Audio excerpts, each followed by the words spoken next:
Ciencia, Salud y Medio Ambiente. Noveno grado. Corriente y resistencia eléctrica. Parte 2. Hola, ¿qué tal?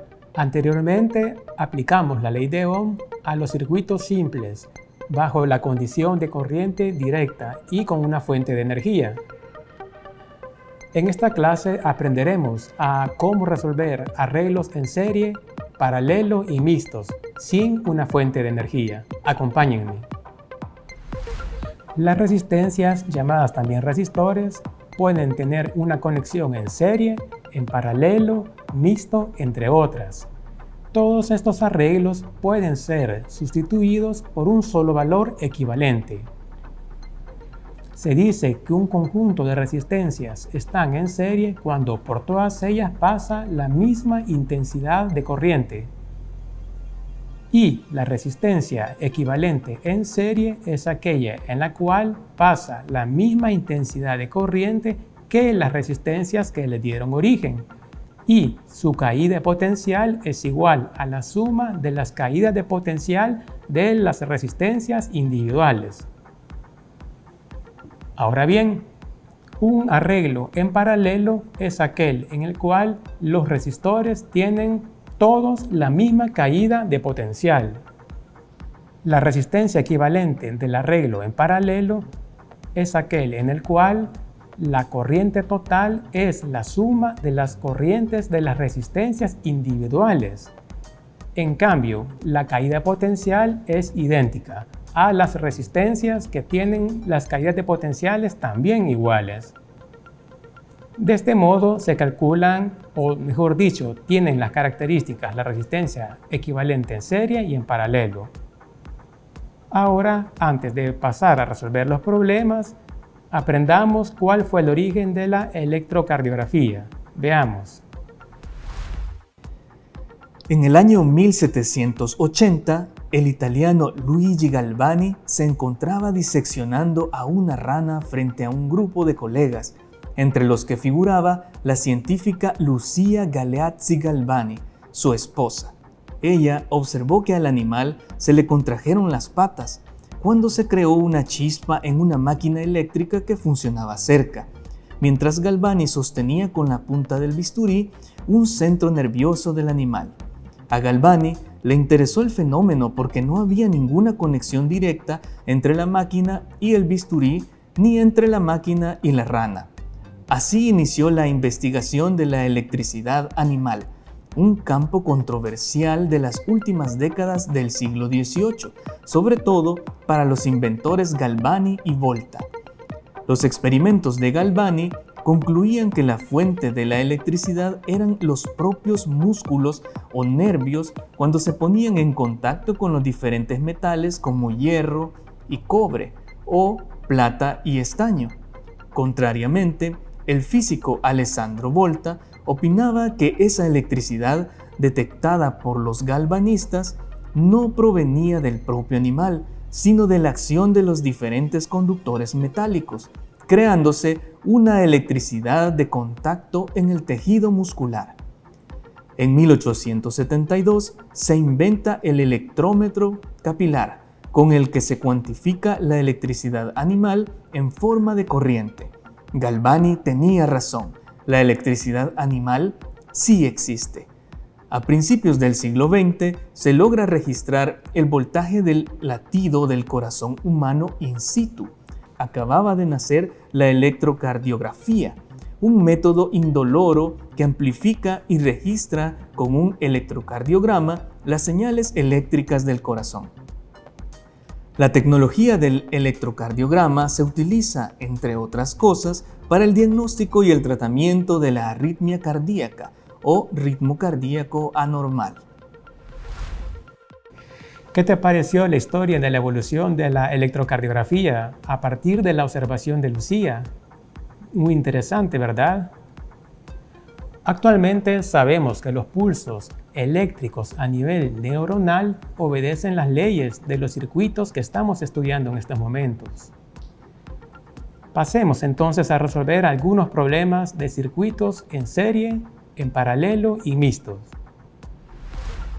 Vamos a resolver en estos momentos una conexión de 3 resistores o resistencias conectadas en serie. ¿Cómo sabemos que está conectada en serie estas?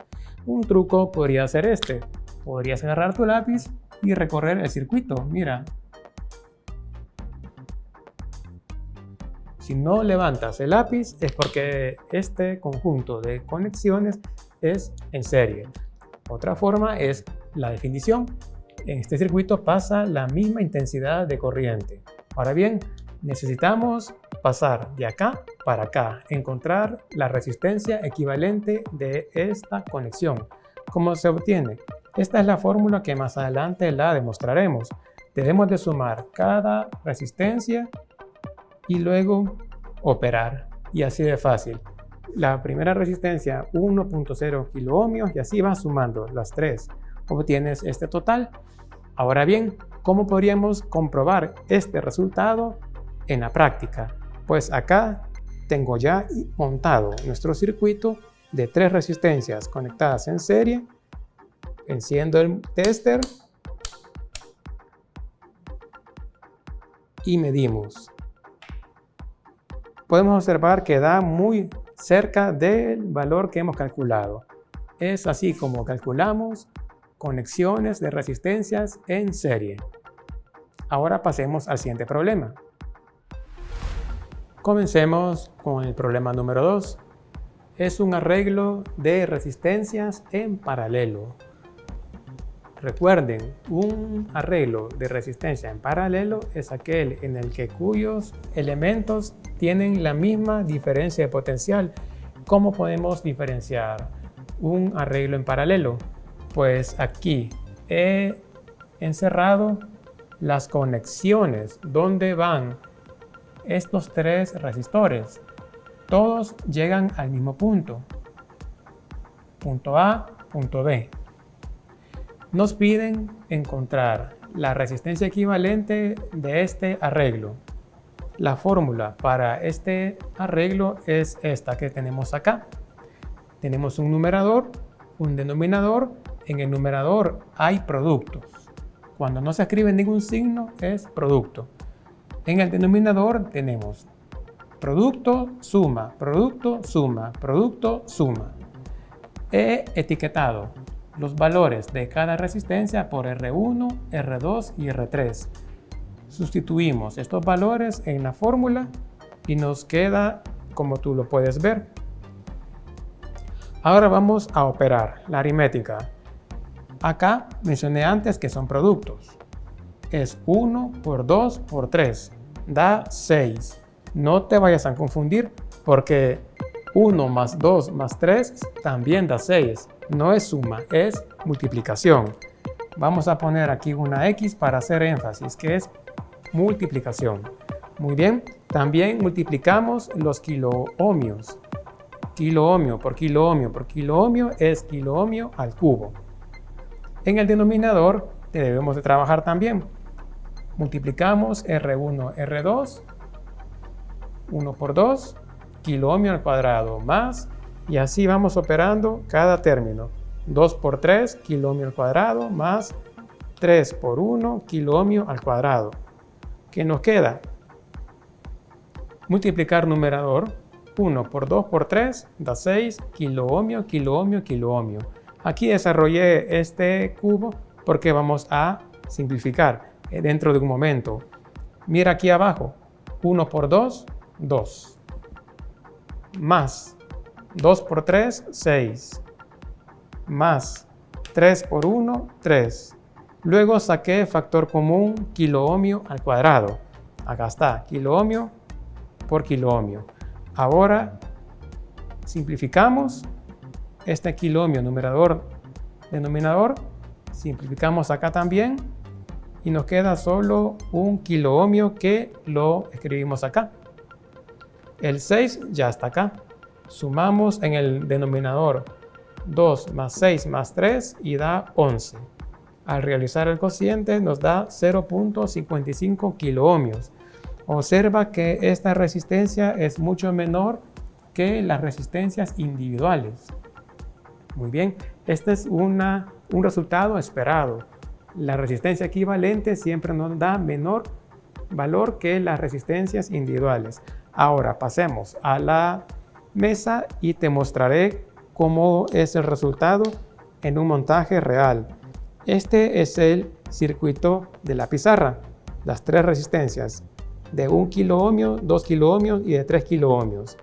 Ahora voy a colocar el tester en la escala adecuada, en la escala de 2K, y el resultado que leas es el resultado que hemos calculado, o sea 0.55 kiloohmios.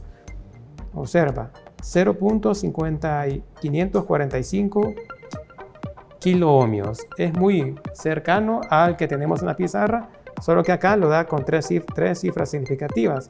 Si tú aproximas a 2, coincide. Bien, es así como se calcula un arreglo en paralelo. Ahora pasamos al arreglo mixto.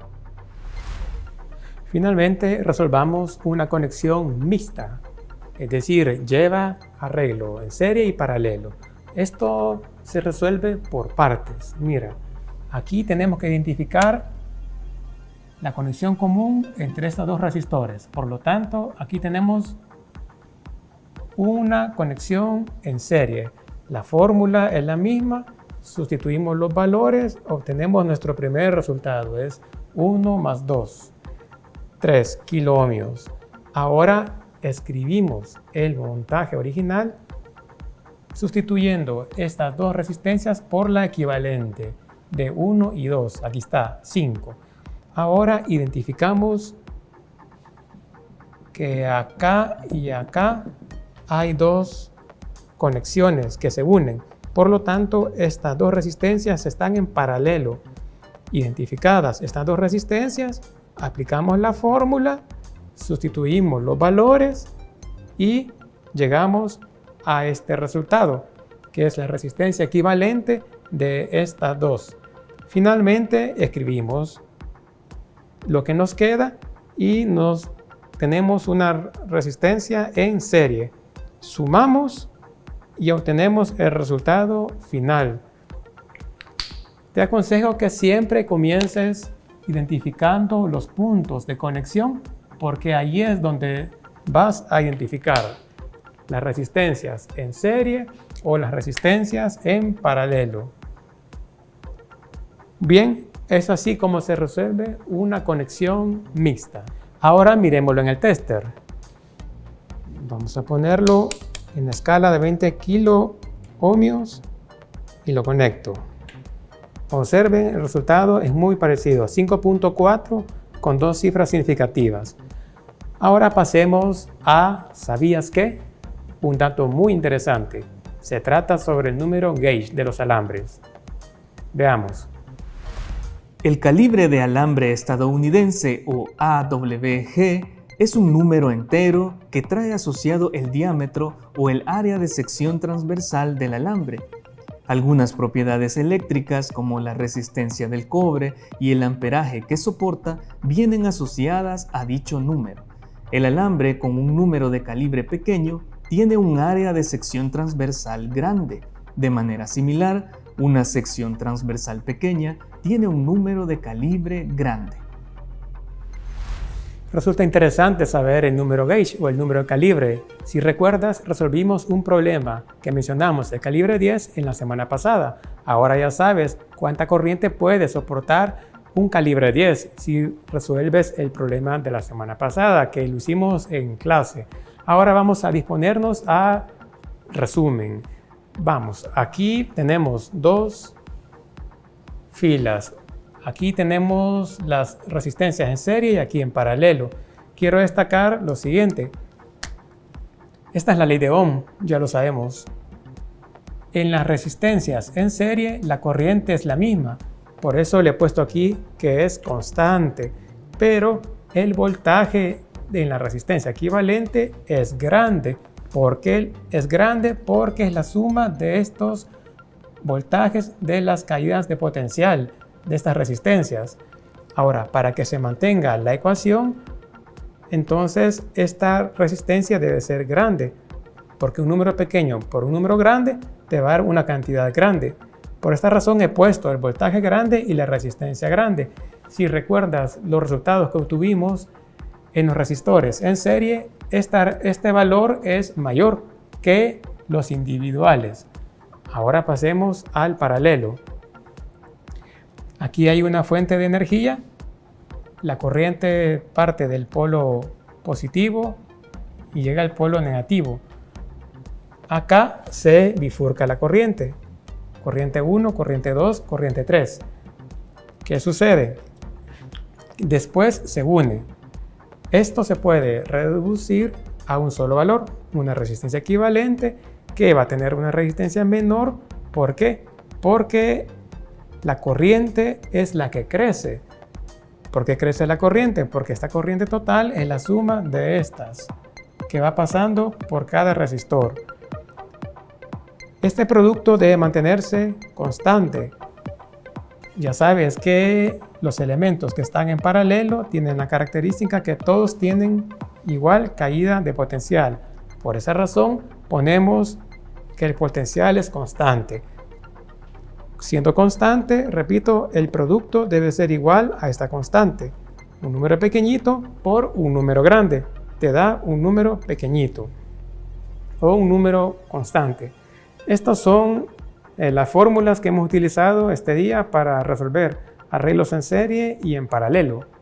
Bien, es así como terminamos el tema de electricidad.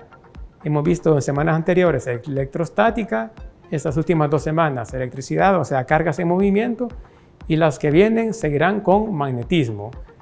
No te pierdas las siguientes sesiones y recuerda mantener las medidas de bioseguridad en casa.